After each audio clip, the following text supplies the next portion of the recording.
You will never be happy if you continue to search for what happiness consists of. You will never live if you are looking for the meaning of life. In the depth of winter, I finally learned that within me there lay an invincible summer. Man is the only creature who refuses to be what he is. Nobody realizes that some people expend tremendous energy merely to be normal. Should I kill myself or have a cup of coffee? Life to the point of tears. But in the end, one needs more courage to live than to kill himself. You know what charm is, a way of getting the answer yes without having asked any clear question. The only way to deal with an unfree world is to become so absolutely free that your very existence is an act of rebellion. I may not have been sure about what really did interest me, but I was absolutely sure about what didn't. Blessed are the hearts that can bend, they shall never be broken. Autumn is a second spring when every leaf is a flower. An intellectual?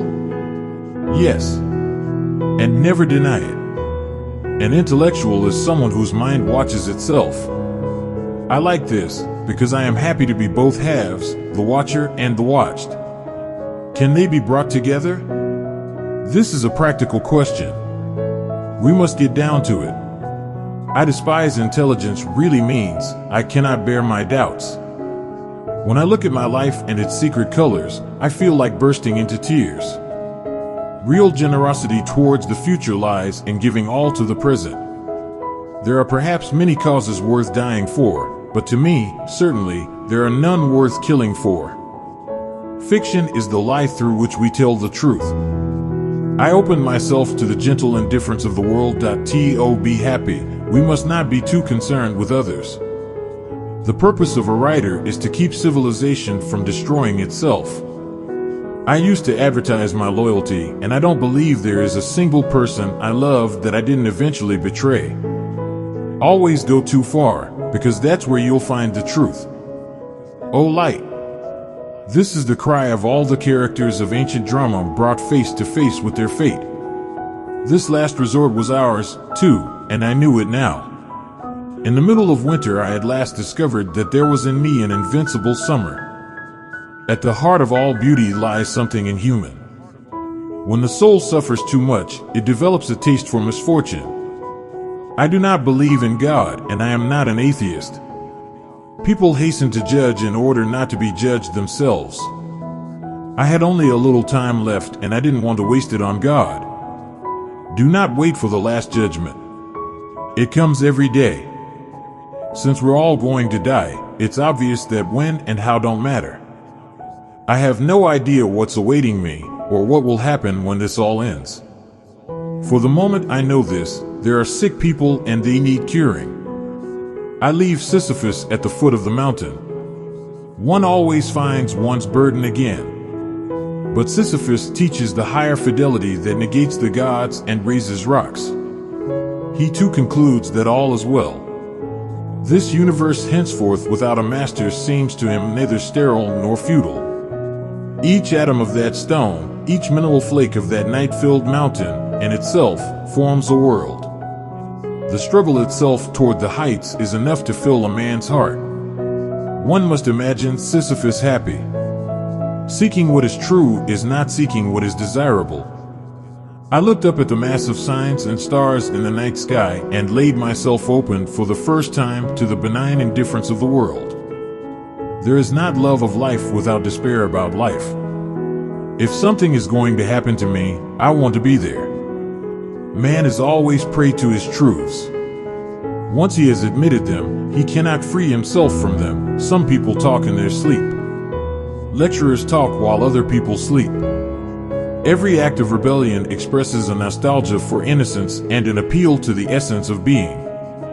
I would rather live my life as if there is a God and die to find out there isn't, than live my life as if there isn't and die to find out there is. What is called a reason for living is also an excellent reason for dying. When you have once seen the glow of happiness on the face of a beloved person, you know that a man can have no vocation but to awaken that light on the faces surrounding him. In the depth of winter, I finally learned that within me there lay an invincible summer. Find meaning. Distinguish melancholy from sadness. Go out for a walk. It doesn't have to be a romantic walk in the park, spring at its most spectacular moment, flowers and smells and outstanding poetical imagery smoothly transferring you into another world. It doesn't have to be a walk during which you'll have multiple life epiphanies and discover meanings no other brain ever managed to encounter. Do not be afraid of spending quality time by yourself.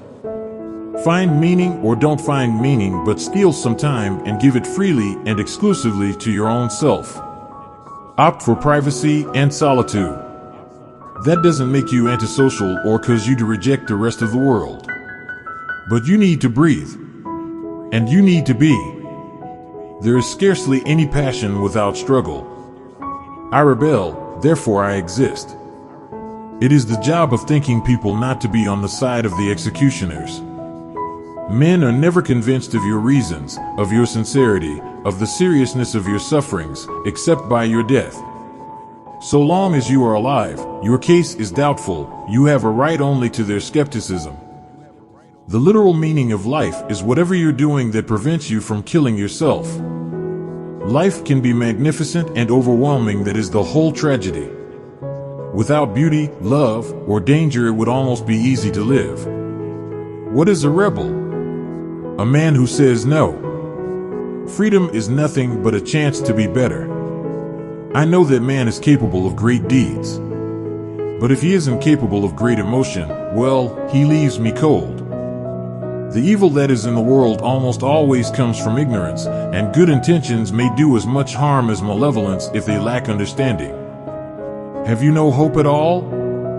And do you really live with the thought that when you die, and nothing remains? Yes, I said. Au milieu de l'ivre, j'ai découvert une moi un invincibilité. Idleness is fatal only to the mediocre. The truth is that everyone is bored and devotes himself to cultivating habits. The most important thing you do every day you live is deciding not to kill yourself. Mother died today. Or maybe yesterday, I can't be sure. And he knew, also, what the old man was thinking as his tears flowed, and he, Ruse, thought it too, that a loveless world is a dead world, and always there comes an hour when one is weary of prisons, of one's work, and of devotion to duty, and all one craves for is a loved face, the warmth and wonder of a loving heart. I had been right, I was still right, I was always right. I had lived my life one way and I could just as well have lived it another. I had done this and I hadn't done that. I hadn't done this thing, but I had done another. And so, beauty is unbearable, drives us to despair, offering us for a minute the glimpse of an eternity that we should like to stretch out over the whole of time. She was breathing deeply, she forgot the cold, the weight of beings, the insane or static life, the long anguish of living or dying. After so many years running from fear, fleeing crazily, uselessly, she was finally coming to a halt. At the same time, she seemed to be recovering her roots, and the sap rose anew in her body, which was no longer trembling. Pressing her whole belly against the parapet, leaning toward the wheeling sky, she was only waiting for her pounding heart to settle down, and for the silence to form in her.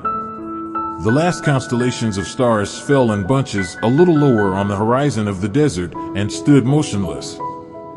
Then, with an unbearable sweetness, the waters of the night began to fill her, submerging the cold, rising gradually to the center of her being, and overflowing wave upon wave to her moaning mouth. A moment later, the whole sky stretched out above her as she lay with her back against the cold earth. Where there is no hope, it is incumbent on us to invent it. After a while you could get used to anything. You can't create experience, you undergo it. Always there comes an hour when one is weary of one's work and devotion to duty, and all one craves for is a loved face, the warmth and wonder of a loving heart. We are all special cases. I know simply that the sky will last longer than I. There is but one truly serious philosophical problem, and that is suicide. Judging whether life is or is not worth living amounts to answering the fundamental question of philosophy. All the rest, whether or not the world has 3 dimensions, whether the mind has 9 or 12 categories, comes afterwards. These are games one must first answer. Should I kill myself or have a cup of coffee? But in the end, one needs more courage to live than to kill himself. Man stands face to face with the irrational. He feels within him his longing for happiness and for reason. The absurd is born of this confrontation between the human need and the unreasonable silence of the world. But, I feel more fellowship with the defeated than with saints. Heroism and sanctity don't really appeal to me, I imagine. What interests me is being a man.